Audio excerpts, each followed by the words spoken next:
पोटल रे आपण मैंने विभिन्न प्रकार रेसिपी निहाती बनई किंतु थरे एमिति बनईकी देखंतु बहुत टेस्ट लागिबो। रुटी भात सबुथिरे भल लागिबो। नमस्कार, आपण समस्त को एपी किचन ओडिया रे बहुत बहुत स्वागत। चलंतु रेसिपी स्टार्ट करिबा। आपण पोटल गुड़िक धोईकी नहीं जिबे। पोटल को प्रथमे तार एमती नाइफ नेबे। नाइफ रो जो अपोजिट साइडटा सेइथिरे जोतरे दाढ़ थिबो सेइथिरे आदम करिवेनी, पोटल कटि जिवो सब। तार जो अपोजिट साइडरे तार रैसेस टाइप रो जो लागे हाथ को सेगुड़ाक टिके टिके एमती सब रांपी देबे, जोड़ा कि टिके टिके बाहरी गले भल लगे, नले गोटे परस्त भलिया सेटा रुहे। एमती करदेले पोटलटा भाजी भल हुए, भल भी लगे। देखंतु एमती सब गुड़िक प्रथमे करिनेबे। आ गोटे करिके देखे दउची टॉप आ बॉटम पार्ट को काटी नेबे। मझिरु चिरा लगेबे किंतु बॉटम पार्टटा पूरा लगेबेनी, टिके छाड़ी देबे। दुई फाळ जस्ट हेइथिबो किंतु गोटा देखा जाउथिबो। एई टाइप रो कले एटा भारी सुंदर लुक रे भी बहुत भल लगे, आउ भल भी हुए। देखंतु एमती ही सेटा रहिबो। आ चिरा न लगेले मसलाटा ता भितरे पसिबनी, भल लागिबनी। एबे सब गुड़िक देखंतु एमती करदेल। देखंतु एमती मु जो करिछि एरा सब लागिछि, ताकू टिके धोई देबे, नले भल से पोछि नेबे। पोछि नै साला परे सेथिरे आपण टिके जस्ट गोटे टीस्पून कम लुण आ टिके ऑयल ताको मैरिनेट कर देबे। लुण देले कोन हुए ना हमर भेजिटेबल गुड़िक सॉफ्ट हो जाए, से टिके लुण देकी ताको मैरिनेट करिकी रखीदबा। एपटे चलतु तार मसला रेडी करिबा। जो मसलाटा कि ये पोटल रेसिपी को बहुत बहुत गुण रे टेस्ट करे। सतरे रेसिपी बहुत भल होइतिला। आपन को भल लागुथिले लाइक शेयर सब्सक्राइब करबा को भूलिबेनी। बेल आइकन को प्रेस करिवे, नुआ वीडियो रो नोटिफिकेशन आसी जिवो। ऑल टी को मध्य क्लिक करनेबे। एटा होची धळा सोरिष, चोपा छड़ा सोरिष। सेइथुरु मु 2 टीस्पून नै गली। कळा सोरिष गोटे, तार अधा नेबे। किंतु पोस्त दाना, एटा पोस्त दाना हार टेस्ट बहुत बढ़ाए। पोस्त दाना एसे सेम चामच रे मु 3 चामच नहीं। पोस्त दाना टिके अधिक नेबे आपण, जोटा कि भारी बढ़िया लागिबो। एबे आपको आपण सुखा ग्राइंडिंग करेंगे, जमा पानी देबेनी। देखो सुखा ग्राइंडिंग करके मु नहीं आसली।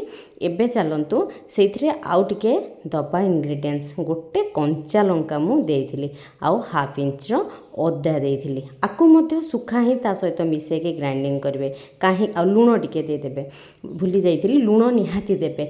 जो तो सोरिष भी पड़ीची, लुण पकेले पितुलिया आदौ लागेनी, आ बाटी हो जाए चिकन।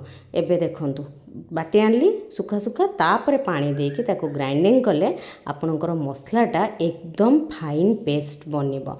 आ करिवार आपण 15 मिनिट आगु मसलाटा को रेडी करके प्रथमे रखीदेवे। जिते आगु रखीदेले भल।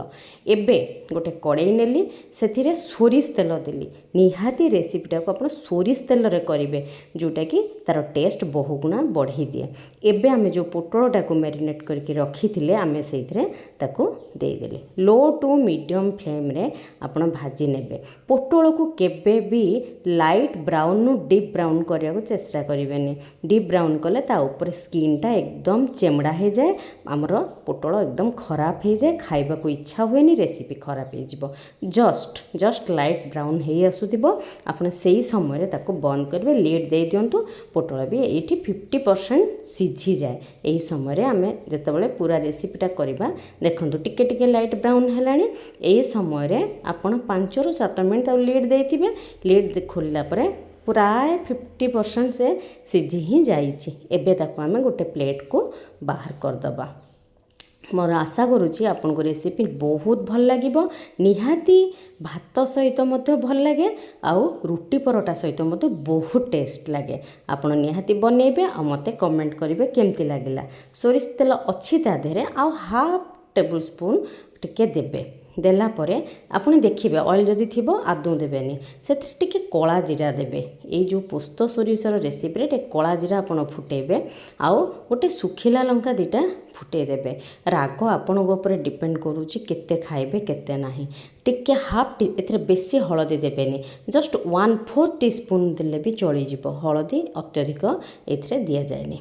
एबे देखंतु से जो मसला आमे बाटिकी रखी दिले, सेई मसलाटा को आपण एइथरे सब ଦେଇଦେବେ କିନ୍ତୁ ତାକୁ ବେଶୀ ସମୟ କଷିବେନି ଯେହେତୁ ତା ଦେହରେ ସୋରିଷ ଦାନା ପଡ଼ିଛି ସେ ତାକୁ ବେଶୀ ସମୟ କଷିଲେ ସେ ପିତୁଳିଆ ହେଇଯାଏ। ମସଲାକୁ ଦେବେ ସାଙ୍ଗେ ସାଙ୍ଗେ ଟିକେ ଚଲେଇ ଦେଇକି ଏପଟ ସେପଟ ଭାଜି ଦେଇକି 1-2 ସେକେଣ୍ଡ ତାପରେ ଆପଣ ପୋଟଳକୁ ସାଙ୍ଗେ ସାଙ୍ଗେ ଦେଇଦେବେ କାରଣ ସୋରିଷ ପଡ଼ିଥିବା ମସଲାକୁ ବେଶୀ ସମୟ କଷାଯାଏନି ତା ଦେହରେ ପିତୁଳିଆ ଅଂଶ କାଳେ ଲାଗିବ। ଏବେ ଭଲ କି ତାକୁ ଭାଜିଦେବେ ମିଶାଇ ଦେବେ ମସଲା ସହିତ ପୋଟଳକୁ ଭଲ ଭାବରେ ମିଶାଇ ଦେବେ। ତାପରେ ପାଣି ଦେବେ। ପାଣି ମୁଁ ଗ୍ରାଇଣ୍ଡର ଜାରରେ ଟିକେ ମସଲା ଲାଗିଥିଲା ସେଇଥିରେ 1/2 କପ୍ ଖଣ୍ଡେ ପାଣି ମୁଁ ଦେଇକି ତାକୁ ଦେଇଦେଲି ମସଲା କାହିଁକି ନଷ୍ଟ ହେବ। ଏବେ ତାକୁ ଆପଣ ଘୋଡ଼େଇ ଦେବେ ଲୋ ଟୁ ମିଡ଼ିୟମ୍ ଫ୍ଲେମ୍ରେ ଆପଣଙ୍କର ରେସିପି ଏକଦମ ରେଡ଼ି ହେଇଯିବ। ଚାଲନ୍ତୁ ତାକୁ ସବୁ ମିଶାଇ ଦେଇକି ତାକୁ ଲିଡ୍ ଦେଇଦେବା। ଲିଡ୍ ଦେଇକି ଆପଣ 5-7 ମିନିଟ୍ ପରେ ଲିଡ୍ ଖୋଲିକି ଦେଖିବେ ନିହାତି ଆପଣଙ୍କର ରେସିପି ଦେଖନ୍ତୁ ରେଡ଼ି ହେଇଯାଇଥିବ। ରେଡ଼ି ହେଇଛି ନା କେମିତି ଜାଣିବେ ରେଡ଼ି ହେଇଗଲା ନା ଅଏଲ୍ ଉପରକୁ ଦେଖାଯାଉଛି। ଏବେ ଆପଣଙ୍କ ରେସିପି ରେଡ଼ି। ଏନ୍ଜୟ କରନ୍ତୁ। ପୁଣି ଥରେ ଦେଖା ହେବ ନୂଆ ଏକ ଭିଡ଼ିଓରେ। ରହୁଛି ନମସ୍କାର।